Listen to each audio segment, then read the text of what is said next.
Some revenge don't got a time limit. Yeah, I'm retired, and then they finally retaliate, and then you go to the cops. So if you retired in the game and someone came and shot at you, and you know who that person was, you're saying that since you came from the streets, you can't tell the cops that this person shot at you. You got to go shoot that person yourself or pay someone to shoot him? You just don't involve the law. Do whatever you want. You just don't involve the law. Nah, that ain't wise in my opinion. It's like... It isn't wise.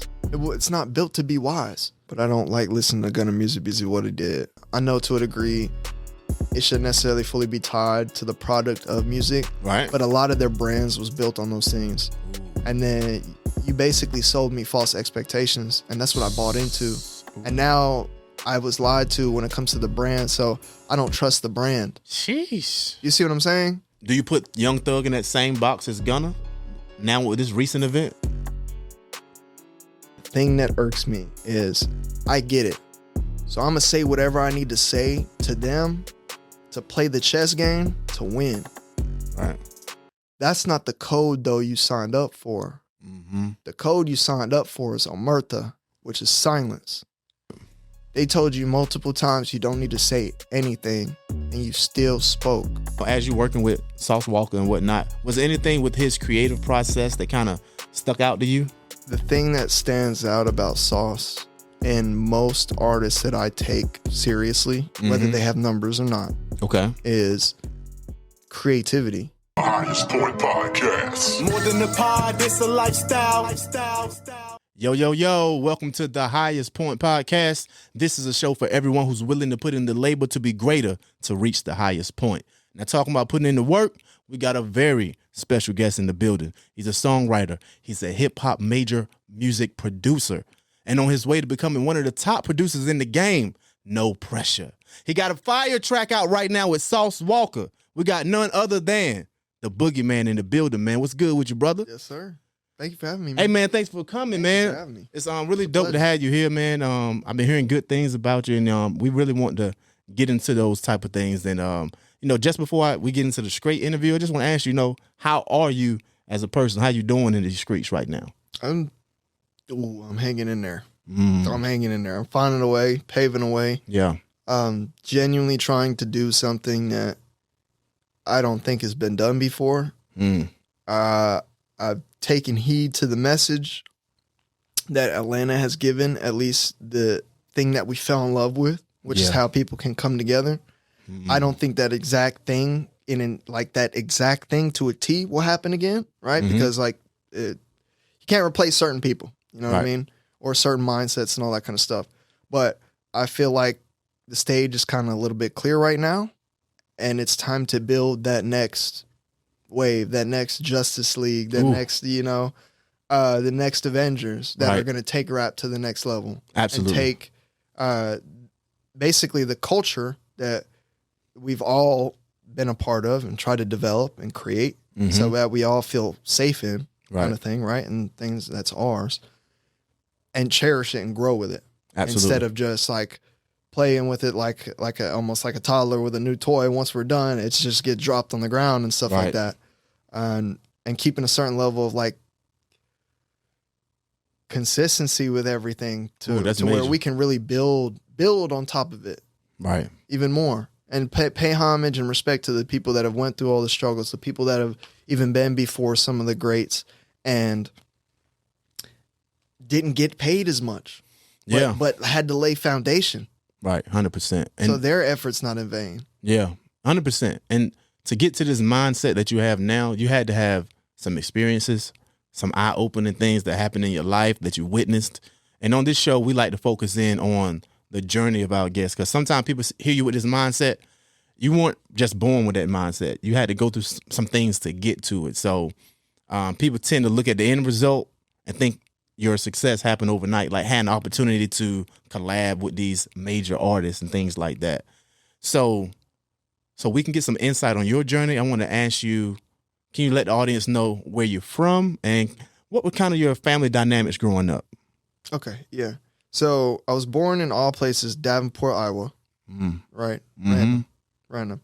Didn't grow up there though. My family is from New York, kind of overall. So when I was a toddler, the rest of my family pretty much resided in Long Island at the time. Okay. So toddler, infant, moved there briefly, and then moved to Greensboro to where I grew up. So I grew up in Greensboro, North Carolina. About how pretty old? much. Middle I school, don't elementary know, school? like toddler. Okay, gotcha. Toddler. Like this is preschool. Okay, Like, okay. I came down here in preschool. Usually, a lot of the times, what I think is like someone growing up in their adolescent years. That's kind of where they're from. However, I've been sitting here thinking about it more, and I feel like from the age of, 0 to probably about 7. So like the main initial programming years of the child's brain, I feel like that's probably where you're going to be from, at least in my opinion. Yeah. So yeah, I spent most of that time in Greensboro and developing in Greensboro, and then lived most of my adolescent on top of that adolescent life into young adult life in Greensboro. Yeah, I agree with that because I know a lot of people say, like, yo, you 28 and you've been in North Carolina for 27 years, but you tell me you from New York. That don't make sense to me. I'm like, yo, just because New York is on your birth certificate, that don't mean you from New York. Yeah, no. You know, the city I was born in is not where I grew up at. You know, so I don't never tell anyone I'm from there. But that's just my perspective, and that's what makes sense to me. So let's get into the this new single you got out, No Pressure, with Sauce Walka. Now, how did that come together? Shout out Dot and Sud, DJ E Sud. Okay. Dot is a music producer that has a connection with Peso. So Okay. Peso wanted to come into town. They wanted to kind of connect, and he reached out to my bro Sheldon Gad. Shell. He produced What the Helly. Yeah. Right? He's Rob 49, engineer, producer, awesome guy. And all these guys are awesome guys, people I mentioned him. And he had hit him, he hit me, hey Boogie, we good, like, why not? Let's try to do something. Right? So I was definitely involved in that. Some details, please don't nobody hold anything against me because I don't fully know everything. Right. That's the other thing too. I'm just speaking from my perspective. Then Peso came through, CJ came through.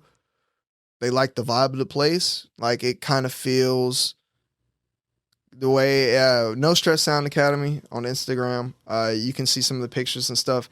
It feels real kind of home type of vibes, but not because it's still studio.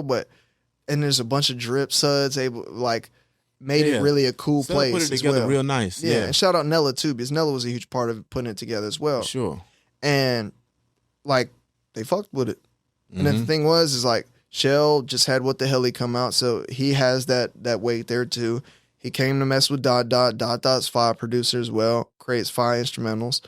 And then I was there to deliver on my end, whether it's recording. There was show out.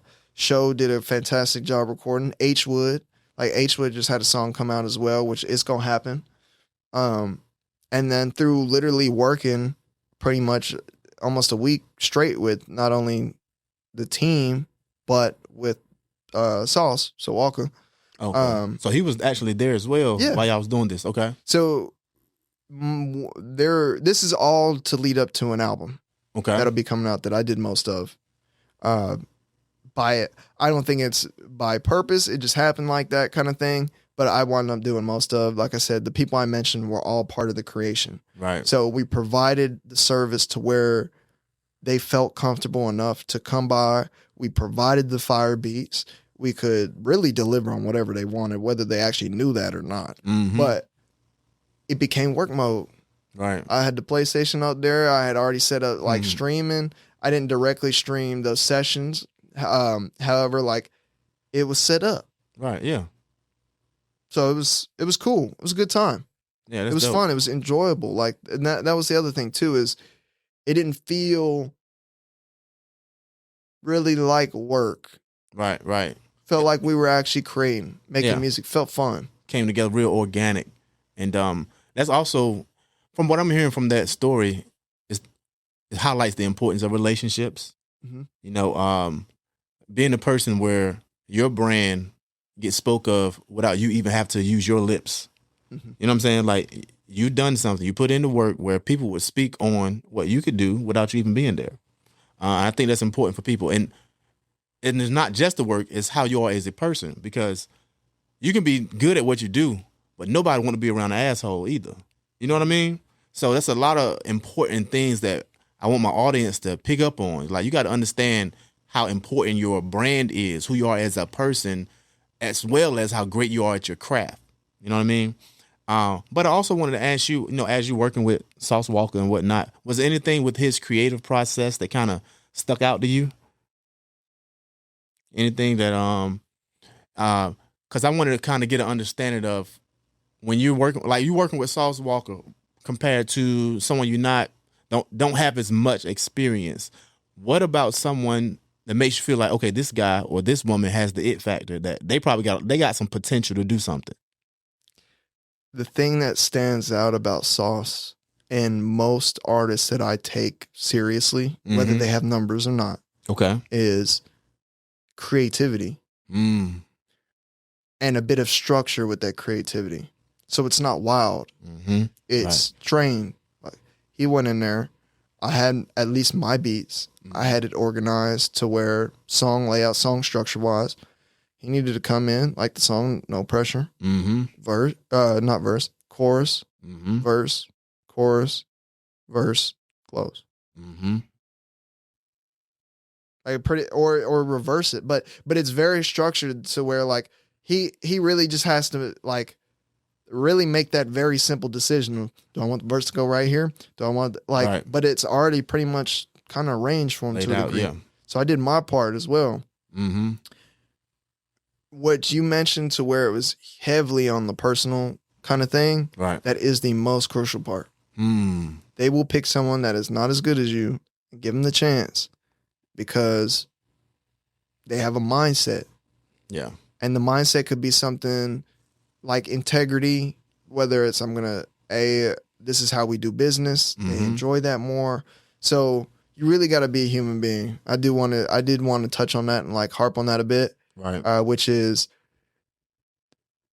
you can become the best version of yourself. And the more you're able to do that, the more charisma you'll have, the more things that it'll just feel like these things are naturally falling in your lap. But no, you're the person they want to give it to. You got to become that. Absolutely. But yeah, Sauce is a real creative. It got in there and I could give him potentially input, but he saw it. He has the creative mind. He already got a direction. Yeah, to enough to where I can respect it and just literally trust him to make a good song. Yeah, that what was so great about it, and that's why I even respect him as a creative and an artist, just in general. Yeah, as a person, because you can come in here and you can do that. And mess around and think of like things that are fire. Yeah. And as an artist, you got to understand how to use your lyrics as an instrument to complement the beat also. It's not about just what you're saying. It's that, that technique in which how you deliver it. You know what I'm saying? It's so important. He actually wants to make music. Yeah. That's what it felt like. It didn't feel like, okay, clock in. All right, I need to rap. It felt like, ooh, this bit fire, pull it up. Did he come in with his bars already ready, or he made them up there? Okay. That's what I said. Like, he's having fun. It's like, ooh, like this is basically, if I'm to break it down to super, so it's kind of even a weird analogy. Ooh, this is a fire Lego set. I'm finna build this bitch. I'm finna find something to do. Like, and then he just hey, I took what you gave me. It be fire. Like, this is cool. This is what I did. And I'm like, yeah. I love it. Yeah. And it's structured enough to where it's like, even if I don't enjoy it, it makes sense. So I can respect it. Yeah. It's structured enough. It's put together enough to where it's like, all right, cool. Yeah. I can respect it at least. Yeah, and that's what I love. I love working with artists like that have their vision. They'll take input from people. However, they're really just there to have fun and create. Yeah. Yeah. Do you think more so songs come out better when they come in there and just make it on the spot, or they come in, they already got their bars ready? I done had your beat home with me for the last week. I done created this song. I'm ready to come to the studio and lay it down. I think it depends. Because at the end of the day, it has to be a good song. It doesn't matter. It doesn't matter. The song is the most important part. If it's a bad song, it doesn't matter how good the mix is. It doesn't matter how good the lyrics are. Nobody wants to listen to it. Right. So you think bars, which is more important, fire bars or having the songwriting skill? Songwriting skill. Yeah. That's what sells records. Yeah. Think about it. Backstreet Boys. I wanted that. Bro, go look at the lyrics. Right. If you look at that on paper, you're like, this is no ass. sense. It makes no sense. No, contextually, it makes no sense. Break it down. Like, it doesn't make any sense. And the thing is Max Martin, right? Literally legendary when it comes to pop music, songwriting, arrangement, production, that kind of stuff. Work from Katy Perry, Ariana Grande, like literally is one of the whole reasons why music's even structured today the way that it is. They argued him like, this doesn't make sense. Right. But he goes, but this sounds the best. This is the best song. Right. They said, well, we disagree. And he said, well, okay, well, you change the song in whatever the best way you feel fit so it makes sense. Well, they put out both versions. You know which one sold? The one that didn't make sense. Exactly. Yeah. Because it was the better song. That's the only thing that matters. Sonically, it just sounds good. That's why when people say good. mumble rap and stuff, I don't think mumble rap exists. Right. I think it's literally rap in a pop format. That's right. it. That's it. It's rap in a pop format. Right.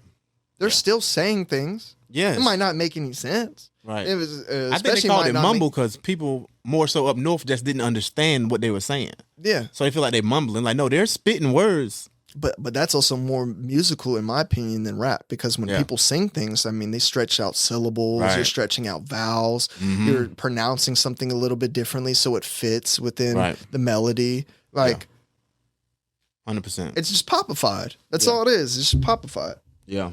Yeah, for sure. I'm with you there. Now, just us talking about those different type of sounds, music, artists, that makes me want to pivot to a segment in my show I call Who You Rockin' With. Okay. So I'm going to give you 2 people. You let me know, okay, I'm choosing this person over this person. If I'm going to listen to them, I'm going to choose this one first. Don't mean I don't like the other. It's just like, I'm going to pick him first or pick her first. So, who you rocking with? Metro Boomin or Zaytoven? Damn. If you would have asked me years ago, I would have said Metro. Now, I'm going to say Zaytoven. Oh, wow. What changed? I think my taste. I think it's matured a bit. Got it. And it's also what I want. I'm not saying that because in my perspective, Metro makes more commercial rap beats. Right. He makes more popified rap beats. Yeah. In my opinion, in regards of commercial and being commercial, I think he's more commercial than Zaytoven. Okay. However, now what I'm wanting out of beats and what I'm feeling like from the D-Rich kind of vibe, the older Metro Boomin beats, like that. And then Zaytoven's a huge prominent figure in that, in the way like I don't think bruh miss. Right. I might not like the beat, but at the end of the day, from the instrumentalism to it, it's just like, man, it's yeah. I just can't get over it. So now, as of late, I'd probably pick Zaytoven to listen to more over Metro because, like I said, he's commercialized, been more commercialized to me kind of thing. And then also out of that kind of group and sound, the people I've really stuck to a little bit more is more like Southside and TM88. Okay. Kind of out of that group. Because like I said, I think Metro makes amazing beats. However, it is really commercialized and popified. And that's why he's been able to sell incredible amount of records. He's not doing anything wrong. Right. That's just my taste. Yeah, your taste. I bet. So who you rocking with? Let's see. Mustard or Hitmaker? Hitmaker. Okay. That was quick. Yeah. Easy Hitmaker. Yeah. Man, he's the GOAT.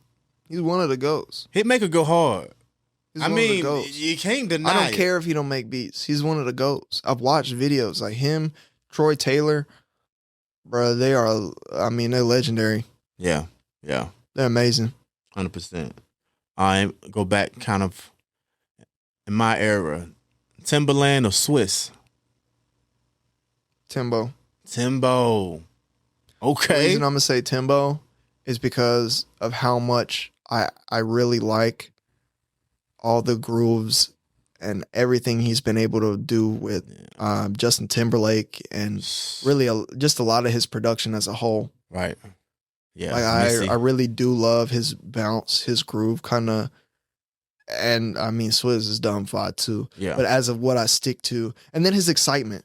That's the other thing too. Yeah. I don't know if Swizz just didn't promote himself or his brand, his face brand, like Right. face card brand. But when I see Timbo creating stuff and his excitement, Yeah, he like love almost it. like a child, like Right. that I relate to so heavily. I'm Yeah. like, I want to work with people like you because we're just gonna It's gonna be fun. we're just gonna make shit. Yeah. Yes. And not even just make crap, but we're gonna make things that are gonna be awesome. Yeah. And we can just keep making that. Right, That's right. awesome to me. That's Yeah. what I live for. Yeah. Yeah. That's what I love. Yeah. 100%. I bet. So, who you rocking with? Gunna or Offset? Ooh, Offset. Ooh, because both of them been going pretty hard lately. What gives the edge to Offset to you? If I'm speaking right now, Mm-hmm. I'm genuinely speaking right now, Gunna music to me does sound better, but I don't like listening to Gunna music because of what he did. I just don't like that whole situation. I know to a degree it shouldn't necessarily fully be tied to the product of music, Right. but a lot of their brands was built on those things. Ooh. And then you basically sold me false expectations, and that's what I bought into. And now I was lied to when it comes to the brand, so I don't trust the brand. Sheesh. You see what I'm saying? That's how I'm coming at it. So when it comes to Offset, the only reason I'm also saying Offset is if I look at his past albums when he did a lot of work with Southside and all that, I think he is incredibly far. I think he's probably one of the best Migos in my opinion, energy wise. I don't mean rapping wise. I mean energy wise.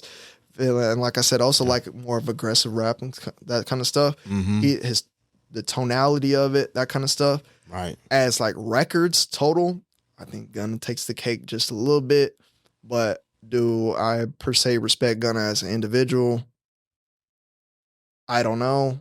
But like I really said, I don't even think it's about respecting. I think I bought into a certain thing of the brand Mm-hmm. that was shown to be not the case. Right. I feel a bit weird now. I don't kind of want to be a part of that. Yeah. Offset could technically be the same type of individual, think the same way, but that hasn't been communicated to me. So I'm Right. going to go ahead and still rock with Offset. Right. And I don't even know if he really had the same type of brand as Gunna, though. Offset. I can't really tell. Well, all of them to a degree have repped some sort of street life, street code, and doing that kind of stuff. Offset, as I've seen, there ain't no betrayal from his end. Right. There isn't no basically over speaking or anything like that. Outside of like street dealings and maybe him ripping people off or all that kind of stuff. I don't know about that. But it's more just you establish the brand and to a degree you living up to it. And Right. that's what I bought into. That's why I listen to your music on top of it being fire.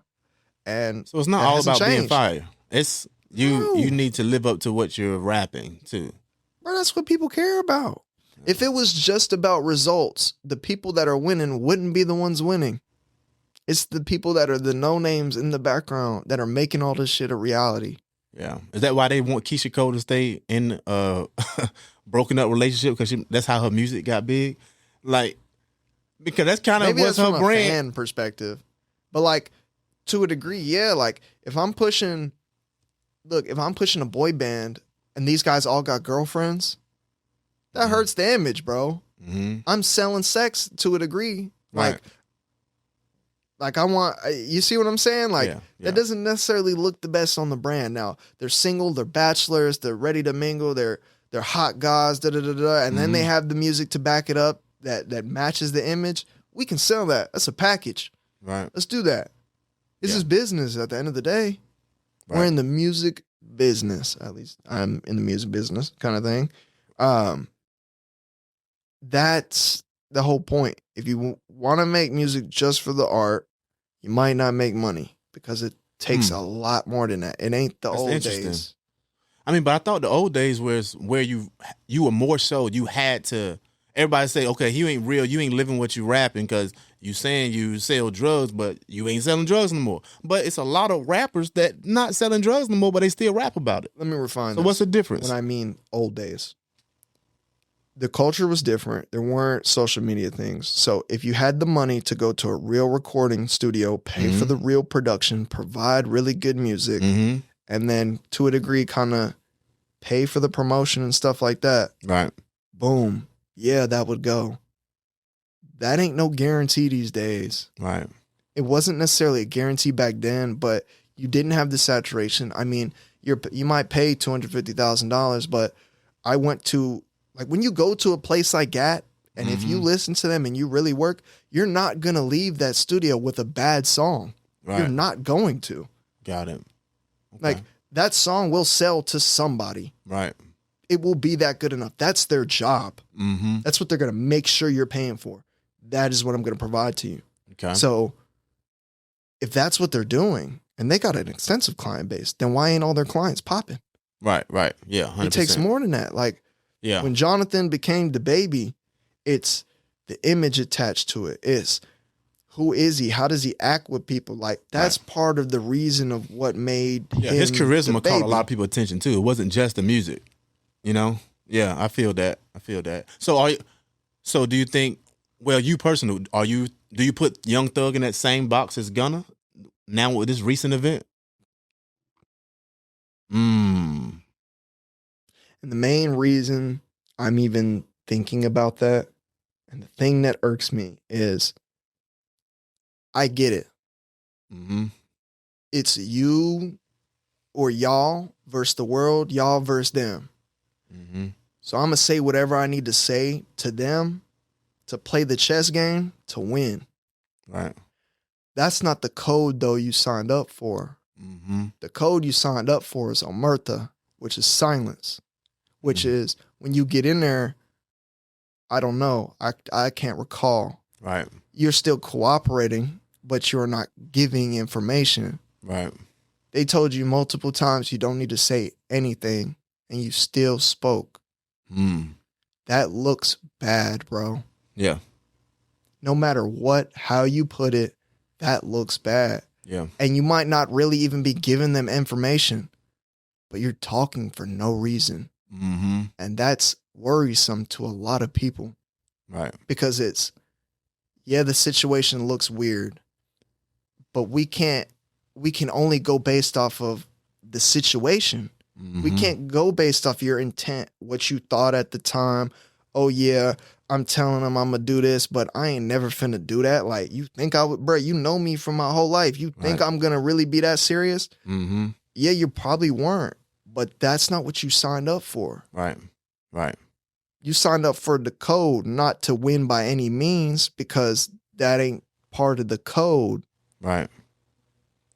Yeah, I mean the code is different. And do you think that most of the people that are telling them to live or up to these codes would do the same thing and live by that code if they were facing life in prison? Whether the next man does it or not is irrelevant. You are your own person. You signed up for it. The reason I don't respect it is because you signed up for it, and then when it happened, you did differently. Yeah. That's all your choice. That has nothing to do with me. Right. You told me something. I said, okay. Right. Because that's what was communicated in the brand. You told something. Yeah, for sure. Harped on it. Did it over. And then condemn someone else for it condemn for so other long. people for these things. Yeah. And then because of discomfort, and I know that shit was ass, bro. Like, you on top of the world for pretty much damn near 10 years, and then you got nothing. Right. You potentially gonna be in jail for the rest of your life. Like, like, that make you start thinking like, man, I have enough money saved up that I could throw this career away, but I don't want to live in this bitch and fuck the rest of these people and da-da-da. But that's not what you signed up for. Right. You can't That's be not mad the at the words audience you for gave. turning on you. Exactly. Like, their actions are independent of you. Right. If you trusted the wrong person, that is your fault. Right.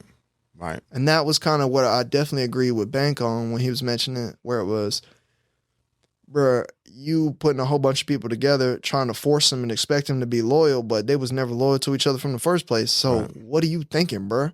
Like, you leading with love, basically, like, to a degree, like, you got a great heart, but you acting like an idiot, bro. Mm-hmm. And you did what you did based off of love. Mm-hmm. And now you put yourself in a weird position because of that. Right. Yeah. 100%. And I don't even think he's wrong in what he's saying. I kind of agree with the dude. And not saying in the way he approached everything and his actions, but I understand his mindset and where he's coming from.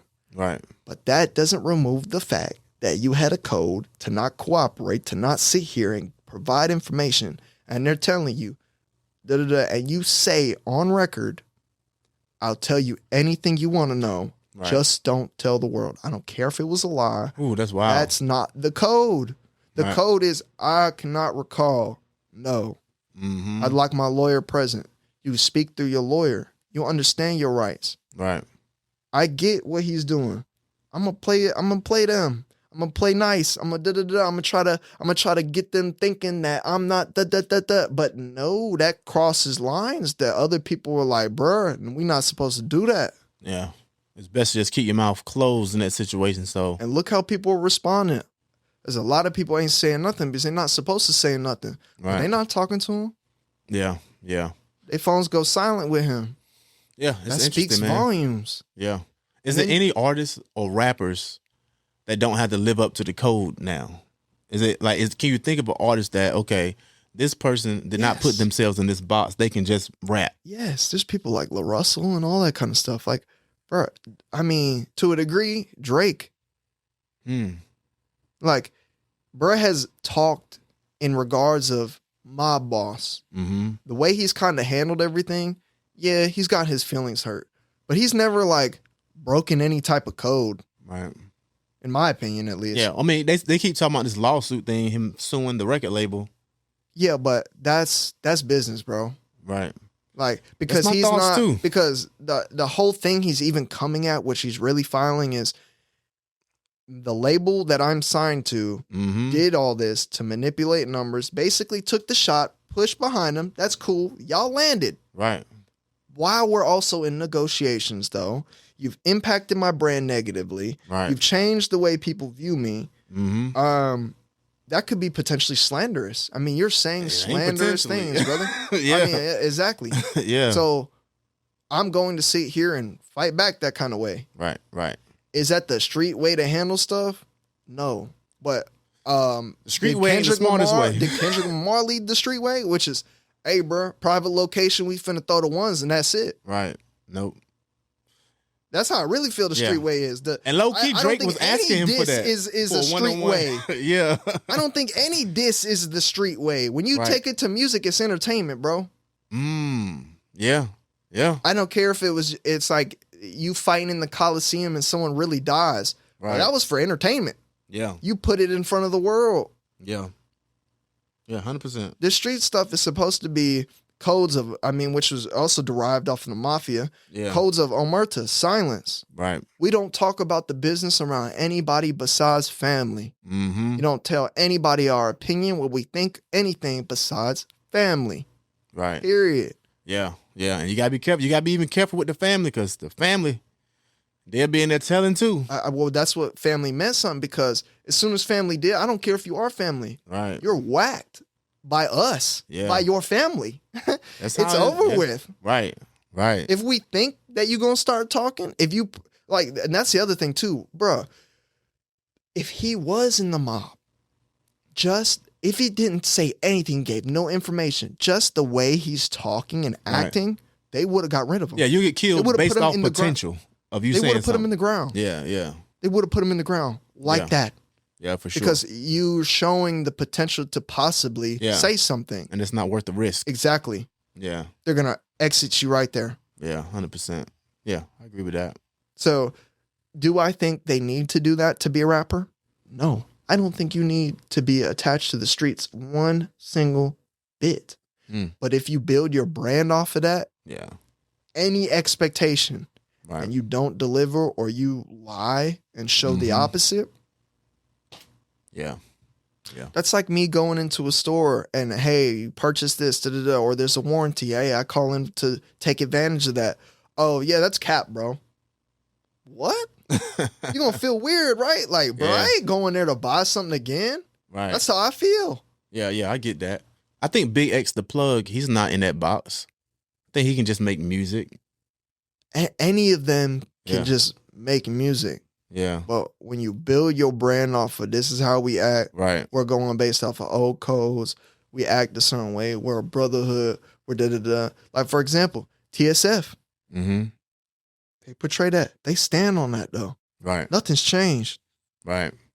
Okay. So people can do it. Yeah. But, like, understand what you're signing up for and what you're promising to the consumer as your brand and your brand promise. Because that's what these people are buying into. It's like the reason they also buy into YB so much is because who he is. The fact that he'll sit on stage and right stare somebody down and and he the real one. He really gonna do something. And he actually will. Like, but that's what they're selling him on.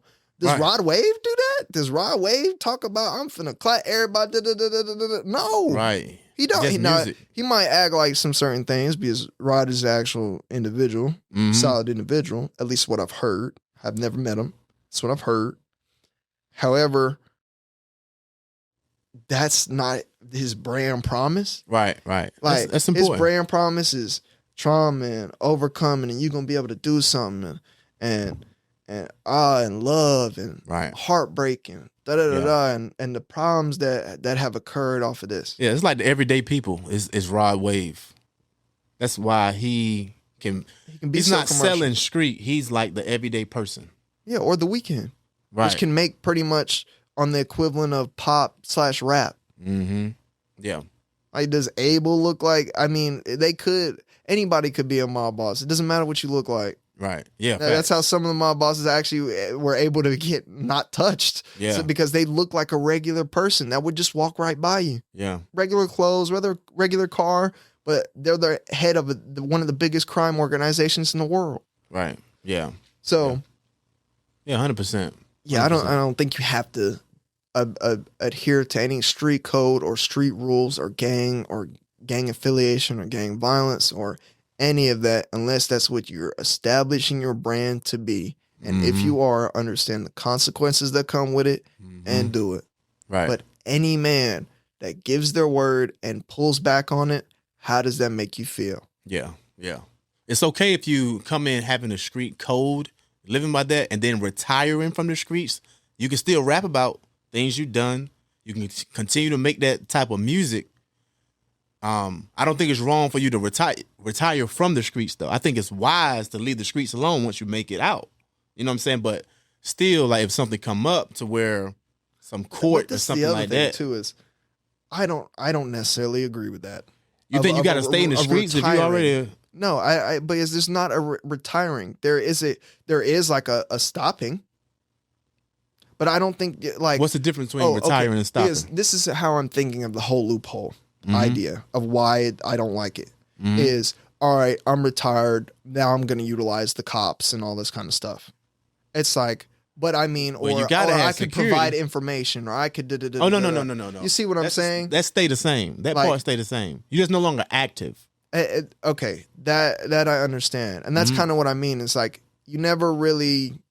retire in a sense. It's kind of just over. Right. You still got to uphold the code. You just no longer in the activities. But I mean, and that's kind of what you sign up for. But also the reason I say you never really get out is because, like, yeah, you're retired, but what happens if you rob somebody or you did it years and years ago?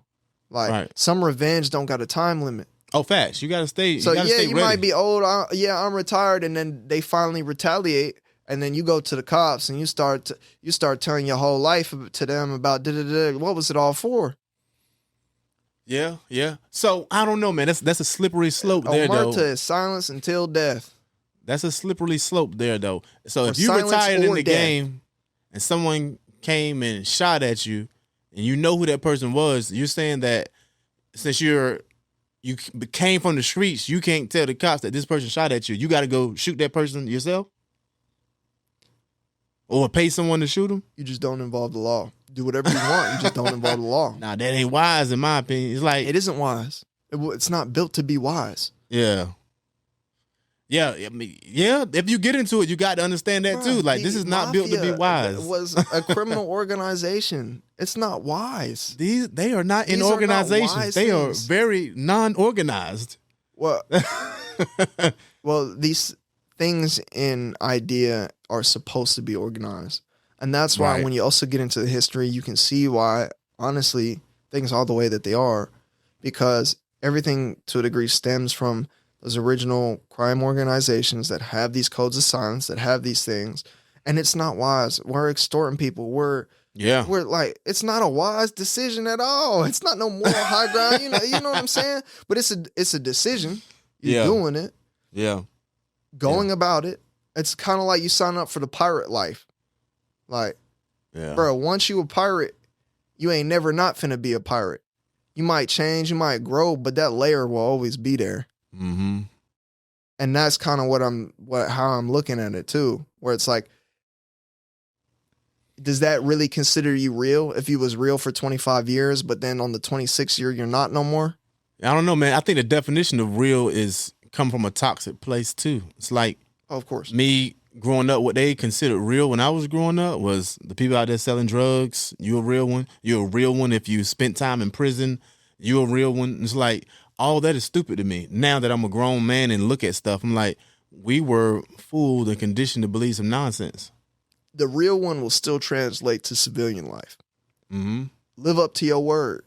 Yeah. That's being a real one. Stand on your word. Facts. You don't gotta be no criminal to stand on your word. Exactly. Like, That's why I want people to always understand. do good business. Yeah. You don't need to be a criminal to do good business. Even Right. amongst criminals, you still need to do good business because that's Or when it's gonna shit be happens. some big consequences. I mean, Yeah. well, that's when people get killed. That's when Right. things happen. But like, technically, the system can't work if people work together.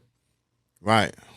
But Right. like, also, where's the honor amongst thieves? When Exactly. gangs were originally established, they were meant to uphold and protect communities. That was Yep. the whole point of the mafia even be started too. Mhm. But then it divulged into things of extortion and basically Corruption. then pulling from their communities and taking from the communities Yep. really and poisoning the communities to try to have some sort of advantage over or control over the community. Exactly. But really the government still owns everything. So they give you that false ideology to be able to do that, to pacify them. Yeah.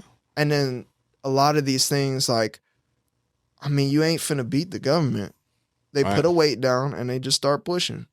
Right. And eventually something's gonna give, but it ain't them. It's a rock and a No, hard place. it's not going to be them. That's why you can't allow them to condition you to follow these crazy ideologies that so many of us was caught up in. You know, I, for one, was definitely caught up in them. You know what I'm saying? As a young kid, young adult as well. I probably didn't break out of it until, I don't know, maybe after like 24 or something like that.